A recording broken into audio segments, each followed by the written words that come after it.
Find product links below and hundreds more videos on my channel. Hey everyone, welcome back. My name is Nitsan. I'm a filmmaker and photographer here in London, and a lot of you would have seen my work, some of you haven't, so check that out below. And you'll see that I do love to use flying stabilizers, and I've used a lot of them. And this is one of my favorites. It's been with me for years. I do really like it, but it has lots of issues, absolutely lots of them. And I'm going to be really critical about this because it's such an important tool for me, and because every little issue is important to me. And I'm being critical in the hope that Glidecam will watch this. I'll send it to them, and hopefully this can help them really improve their next model, because they haven't really had much improvement in the past, well, since I've heard about their product. They've looked about the same and they've remained about the same sort of design, which has quite a lot of flaws. So, what do I like and not like about this? Well, first of all, has a lot of sharp corners. Really not a big fan of that. Secondly, the top plate is too big. It's just not really a very good design, in my opinion, for today's stuff.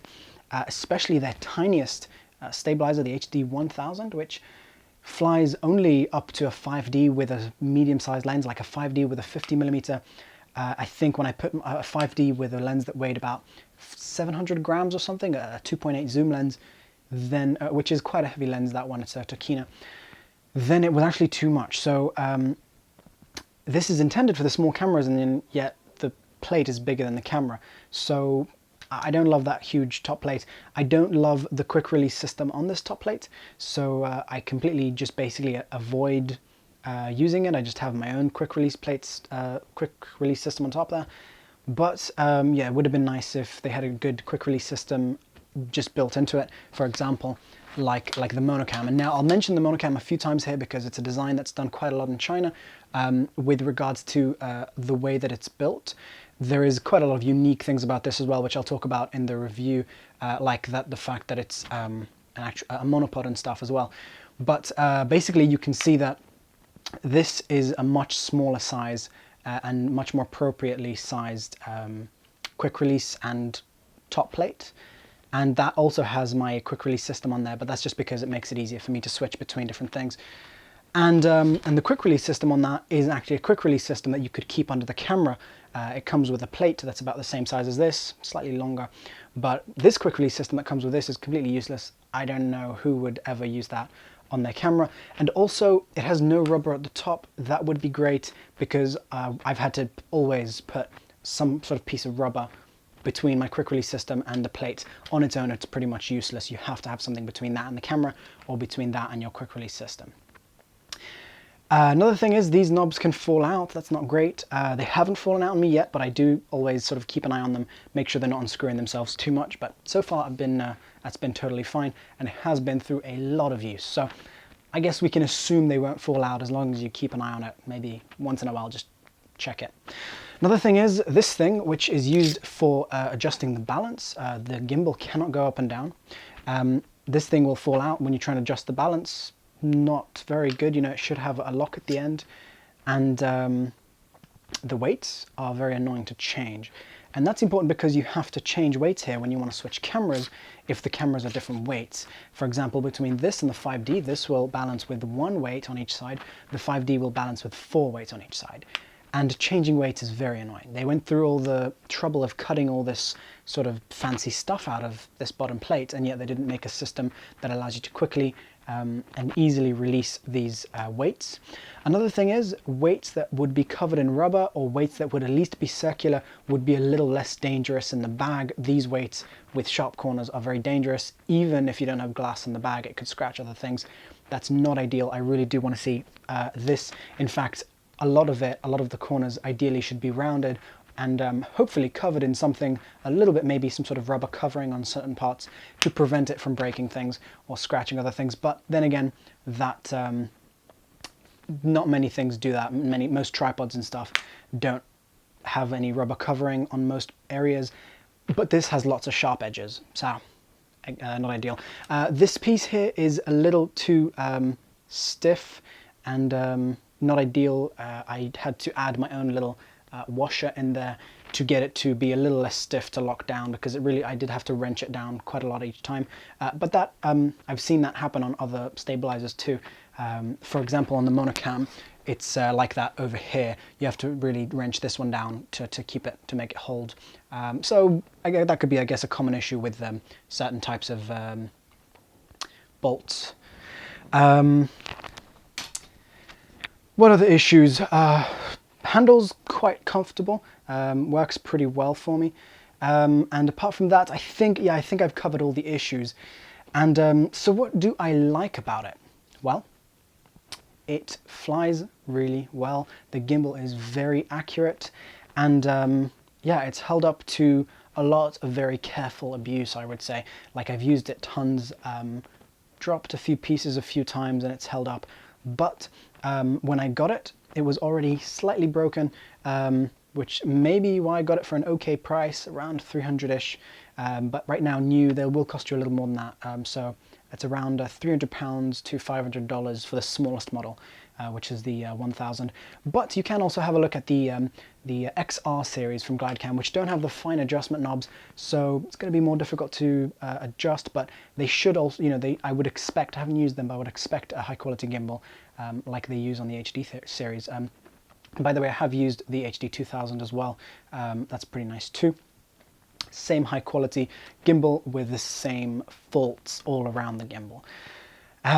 So I'm really hoping the Glidecam will update this design sometime soon. So what do I like about this? Well, it's very quick to fly. Very quick to balance, very nice to fly. Right now it's not fully balanced. In fact, let me show you how to balance this. I'm going to throw everything off completely. So that's going to be off, that's going to be off. These weights are going to be off, and that's going to be off. So completely unbalanced. So put the camera on, position it to approximately the right place. Make sure that it's not flipping over, so you have the weights sort of lower down. So as you saw earlier, it flipped upside down. So make sure the weights are lower down enough so that it doesn't flip upside down, and then check this. So the camera wants to move forward. By the way, this does take practice. I've posted a full 10-minute video on balancing this and other stabilizers too, so you can check that out for more like a full explanation of what I'm doing in every single little step. But basically, give it a bit of fine adjustment left and right. This one pushes it forward and back. This one pushes it left and right. And so a little more forward, a little back, a little to the right, and we'll do a drop test. So that's too fast. Sorry, I mean, I know that's too fast, but let me show you. So that's about a 1 second, 1.5 second drop time. So I'm going to bring this further up.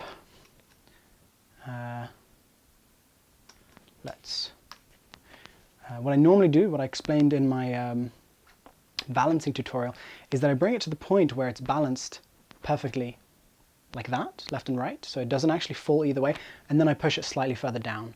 And the amount, so further that way, and the amount that I bring it down depends on how high quality a stabilizer that I'm using. With the HD 1000, you can get it with a very slow drop time. And a slow drop time will allow you to get more accurate results from the stabilizer if the stabilizer can handle that slow drop time. So the gimbal has to be very accurate and very low friction, which is something that we're getting here with the Glidecam. So once you do the drop test and you find the correct position for that, then you're going to need to fine-tune left-right adjustment a little. And that's about right, a little bit to the right. This may look slightly sideways or something if my camera isn't perfectly level, which I don't know if I got it perfectly level with the ground, but I'm going to balance this so it's perfectly level with the ground.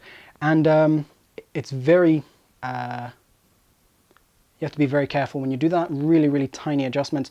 But now what we've ended up with that slow drop time, you don't have to use that slow drop time because it is more difficult to balance that way. But now with that slow drop time, it makes it more accurate, which means it's not going to pendulum. So pendulum means like a tilting sort of a swinging motion. So it's not going to do that. In fact, let me show you. Oops, I didn't lock the camera. Okay, let's do that once more. Camera.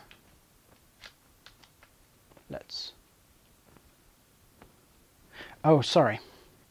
This is what it didn't lock. So that, lock it in place. Camera, adjust this. And okay, so as you can see, it is very quick to balance. I do have to play about with it a little bit to get it perfect, but because it's such a fine control, because once I get it perfectly tweaked, I can really throw it around without any pendulum movement. And the only thing that will move is, like, as you saw when I was being really violent with it, it sort of moved a tiny bit, but it wasn't a pendulum movement. It just sort of slightly shifted sideways, but you can really like throw this thing around and get perfect motion with it. And so another thing is, when it's balanced with such a slow drop time, what you'll get is that it's very easy to tilt both up and down and keep that tilt while getting a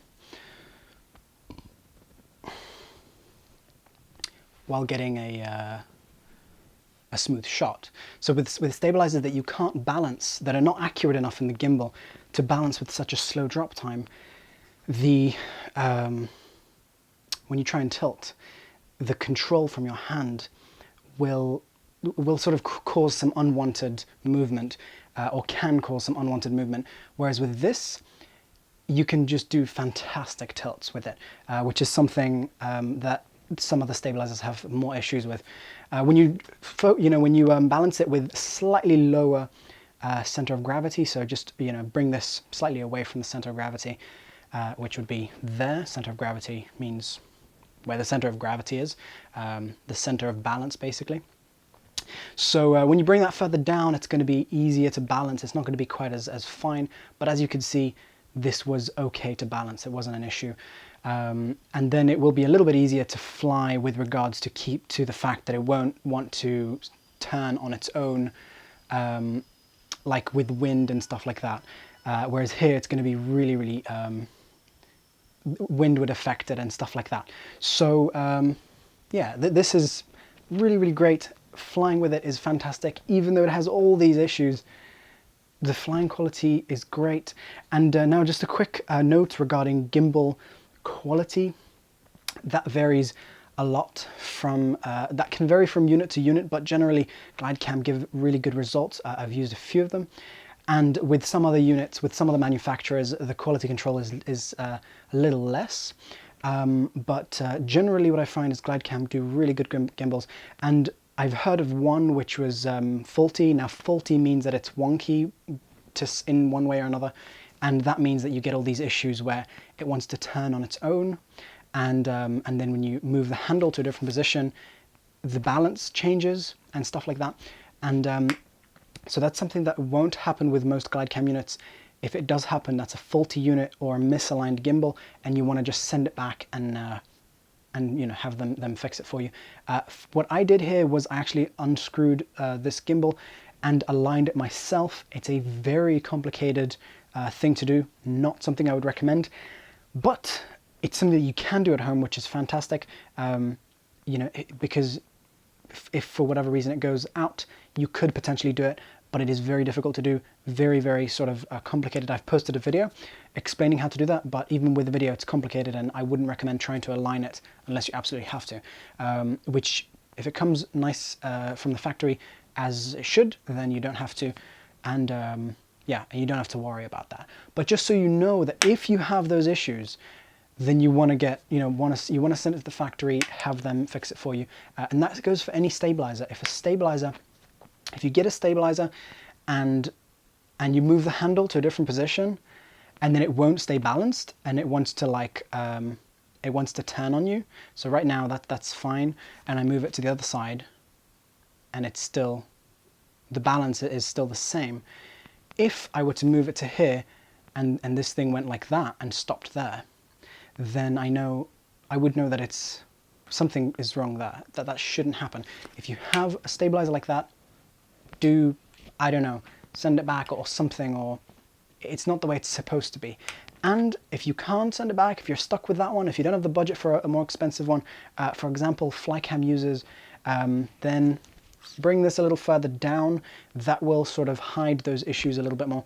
And it's not going to be ideal. You're going to have to be more careful with flying it, but at least you'll be able to, at least it won't be as sort of problematic with flying. But you will get more of a pendulum effect. Once you bring that down, the lower down it is, the more of a pendulum effect you will get. So as you can see, that turns slightly. A more extreme example would be that. So, all right guys, I hope you found this helpful. I know this was quite a technical review, but I did really want to go over sort of every single aspect of this. And overall, I love it. It's one of my favorite pieces of equipment. And if you don't have the budget for this, have a look at the Monocam. It is a very nice unit from China, flies really well, and is built a lot better than the Glidecam. There's a lot of improvements here over the Glidecam. And yeah, I'm still going to use them for a few months and see whether this one is good enough for me to switch to. But basically, if you want something that doesn't have all these issues until Glidecam update this design, then yeah, then you can get the Monocam, which basically has no build issues whatsoever. And it's a little bit cheaper, I believe. I don't remember the exact cost, but I think yeah, I think it's quite a bit cheaper. And yeah, and it does fly really well too. But Glidecam, for me, I still have this love for it because it flies so damn well, because I've used it so damn much, and because just it's given me so many amazing shots. So, well, it's allowed me to do so many amazing shots. Yeah, and a note about that is that you have to practice with these things. You have to, it's not easy. It's not something that's quick to learn.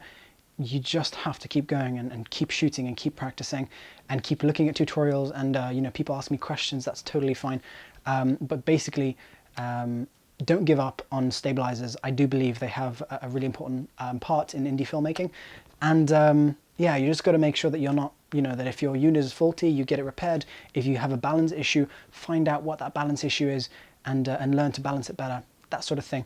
And I'll try and post a video explaining how I fly this and sort of give you some tips about that. I've already put a video of explaining sort of how I used this in a wedding, so I'll put that below. I think you guys will like that. So thanks for watching, guys. Don't forget to subscribe and check out my other videos. Don't forget to check out my links below. I've got tons of stuff happening on Facebook, tons of stuff happening as a web store. I'm opening up a photography store, so tons of stuff happening there. So do check out the links below. And thanks for watching. Don't forget to whatever, all those things, and I'll see you soon.